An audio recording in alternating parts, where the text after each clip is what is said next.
नमस्कार, देवभूमि दिन भर देख रहे हैं आप और मैं हूं आपके साथ आशीष प्रमोद गोस्वामी। पहाड़ में बीजेपी कार्यकर्ताओं में जान फूंकने के लिए अमित शाह शनिवार को उत्तराखंड के दौरे पर पहुंच रहे हैं, जहां घरियारी योजना का शुभारंभ वो करेंगे। साथ ही चुनाव की तैयारियों को लेकर नब्ज भी टटोलेंगे। रिपोर्ट देखिए।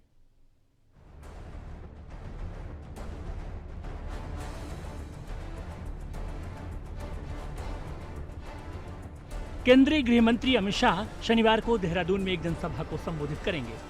जनसभा से पहले अमित शाह सहकारिता विभाग की घसियारी कल्याण योजना का शुभारंभ करेंगे। वहीं प्रदेश बीजेपी कोर कमेटी के साथ बैठकर चुनावी तैयारियों की जानकारी भी लेंगे। विधानसभा चुनाव के लिहाज से शाह का यह दौरा अहम माना जा रहा है। केंद्रीय गृह मंत्री अमित शाह देहरादून से अपने सियासी अभियान की शुरुआत करेंगे।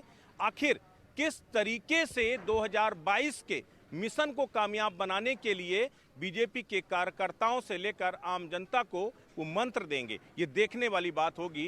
क्योंकि सबसे अहम बात यह है कि 22 के चुनाव से पहले बीजेपी तमाम अंतर्कलह के बीच जूझ रही है। ऐसे में इस अंतर्कलह के बीच अमित शाह की मौजूदगी बीजेपी को कितना टॉनिक देती है, ये देखने वाली बात होगी। अमित शाह यहां घसियारी कल्याण योजना की शुरुआत करेंगे, जिसके तहत 7,771 सहकारी केंद्र खोले जाएंगे।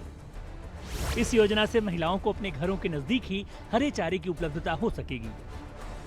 पशुओं के लिए लाभदायक चारा आसानी से उपलब्ध हो सकेगा।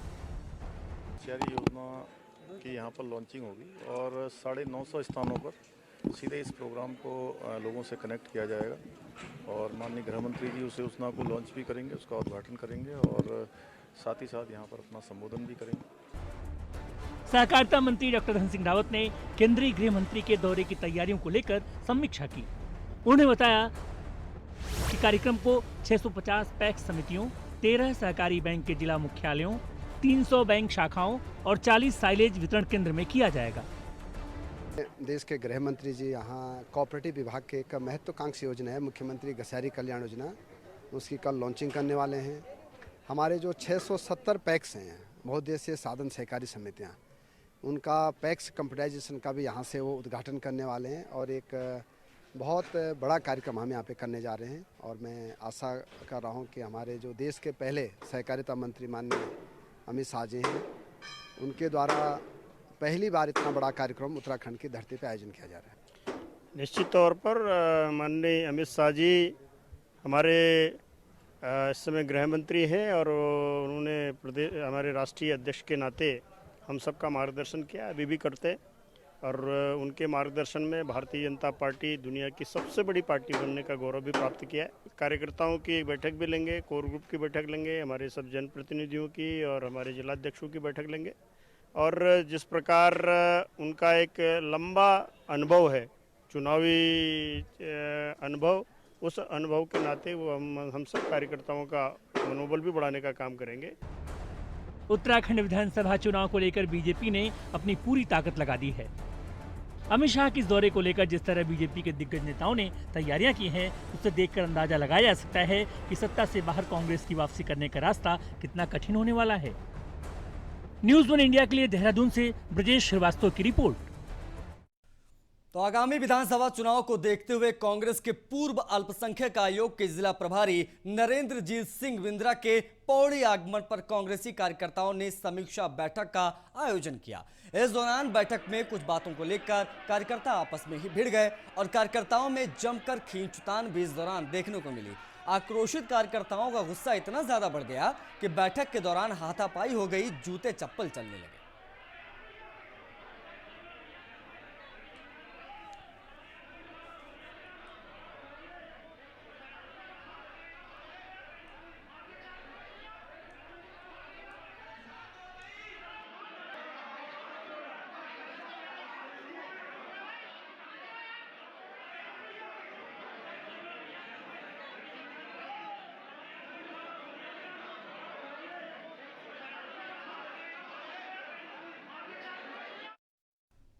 देहरादून से खबर लेते हैं। तो आजादी के अमृत महोत्सव कार्यक्रम के तहत हुनर हाट का देहरादून में आयोजन किया गया।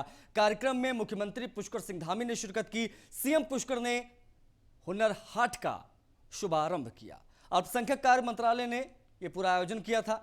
कार्यक्रम में केंद्रीय मंत्री मुख्तार अब्बास नकवी भी शामिल हुए। राज्यसभा सांसद नरेश बंसल भी मौजूद रहे। देहरादून में आजादी के अमृत महोत्सव के अवसर पर हुनर हाट का आयोजन किया गया। कार्यक्रम का शुभारंभ मुख्यमंत्री पुष्कर सिंह धामी ने किया था।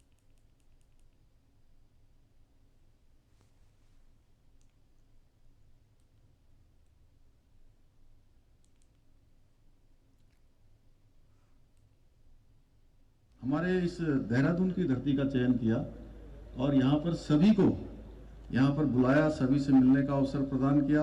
सभी की प्रतिभाओं का एक बार मैं चाहूंगा जोरदार तालियां बजा दीजिए।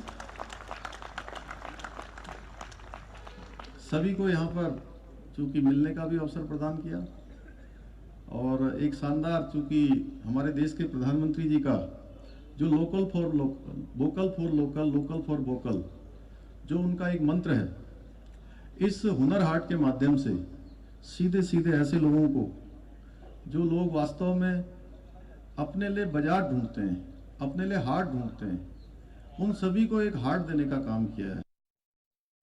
ये 30वां हुनर हाट है और इस 30वें हुनर हाट में 30 से ज्यादा राज्य और केंद्र शासित प्रदेशों के दस्तकार, शिल्पकार, कारीगर आए हुए हैं।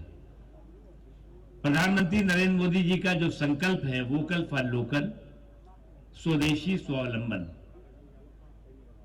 उसका एक और प्रभावी प्लेटफॉर्म हुनर हाट साबित हुआ है। और अगर आप देखेंगे तो पूरा देश एक ही प्रांगण में आपको दिखाई पड़ेगा। आपको कच्छ से लेकर कटक तक, कश्मीर से लेकर कन्याकुमारी तक, उत्तर प्रदेश से बिहार तक, महाराष्ट्र से लेकर केरल तक, कोई देश का हिस्सा नहीं है जहां के हमारी ये स्वदेशी विरासत के शानदार जानदार लोग न दिखाई पड़े। ये 30वां हुनर हाट है और इस 30वें हुनर हाट में अगली खबर देहरादून से। विधानसभा चुनाव से पहले बीजेपी ने एक बड़ा दांव चल दिया। जी हां, उत्तराखंड बीजेपी ने महिलाओं को एक बड़ी जिम्मेदारी दी है। दरअसल 70 सीटों पर महिला सह प्रभारियों को नियुक्त किया गया है।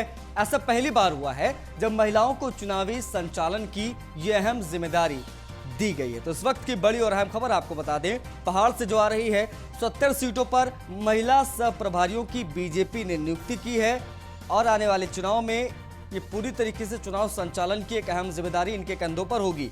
विधानसभा चुनाव से पहले बीजेपी ने महिलाओं का एक बड़ा दांव, बड़ा कार्ड खेला है। बीजेपी ने महिलाओं को ये बड़ी जिम्मेदारी और अहम जिम्मेदारी दी है क्योंकि आने वाले विधानसभा चुनाव में इन सभी 70 सीटों पर महिला सह प्रभारियों को नियुक्त कर दिया गया है।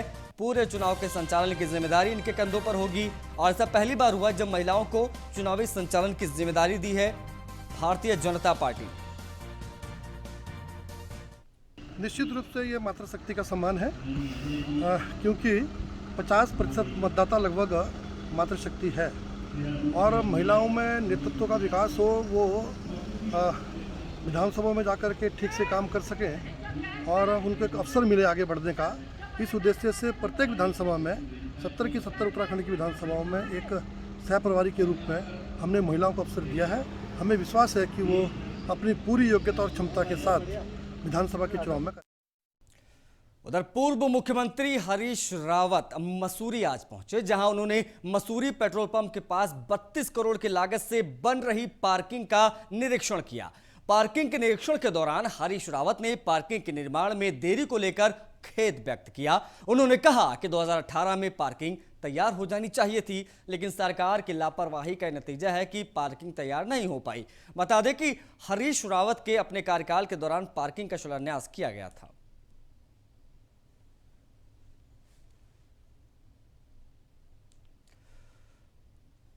तो पीएम मोदी 5 नवंबर को केदारनाथ के दौरे पर पहुंच रहे हैं। पीएम मोदी के इस दौरे को लेकर उत्तराखंड में सियासत तेज हो गई है। जहां पीएम मोदी बाबा केदारनाथ के दर्शन करेंगे तो वहीं कांग्रेस प्रदेश भर के अलग अलग जिलों में शिवालयों को चिन्हित कर पूजा और जलाभिषेक करेगी।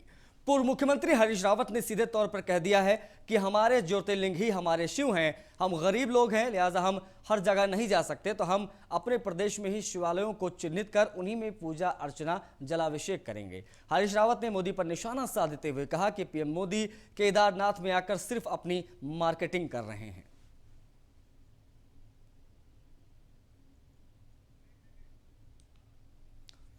Welcome back. उत्तराखंड में इन दिनों बीजेपी में खींचतान देखने को मिल रही है। कैबिनेट मंत्री हरक सिंह रावत की बहू और बीजेपी विधायक दिलीप रावत लैंसडाउन विधानसभा सीट से चुनाव लड़ने को लेकर आमने सामने आ गए हैं।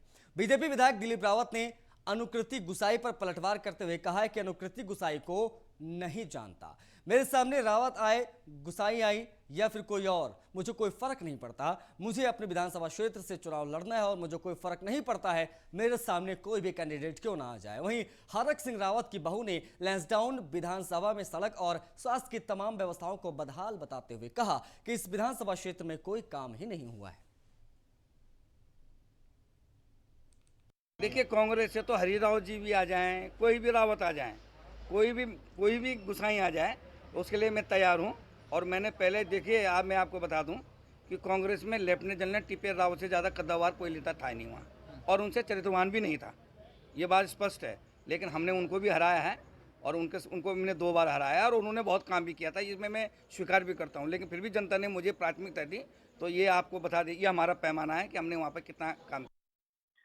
देखिए, भरोसे की बात होती है। मैंने हमेशा कहा कि अगर हमारे उत्तराखंड के लोग, अगर मेरी महिलाएं और हमारे लैंसडाउन के लोग, उत्तराखंड अगर मुझ पे भरोसा करेगा तो जरूर मैं तैयार हूँ। क्योंकि मैं आपसे कह रही हूँ ना कि जब मेरी समस्याओं को देखकर आप, अगर एक साधारण सी बात, अगर हमारे परिवार में कोई दिक्कतें होती हैं तो घर में जो बच्चा होता है वो कोशिश करता है कि उन परिवार की समस्याओं को दूर करे। अगर उसको मौका मिलता है तो अपनी आर्थिक मजबूती को ठीक करने में काम करता है, उसको मौका मिलता है अपने परिवार को वो वेलबींग के लिए काम करता है। तो अगर मुझे ऐसा भरोसा मेरे पे उत्तराखंड के लोग करेंगे तो जरूर मैं कोशिश करूंगी कि अपना बेस्ट देकर उत्तराखंड को मैं एक बेहतर सिचुएशन में लाऊं। 22 की चुनावी मैदान में आप वहां से दिखाई देंगे? ऐसा मेरा कोई अभी ना आइडिया है, ना ऐसा कोई थॉट है। ये बस ये है कि मैं अच्छा काम करती रहूं उत्तराखंड के लिए, कुछ ऐसा करके दिखाऊं कि उत्तराखंड को अपनी बेटी पे गर्व हो।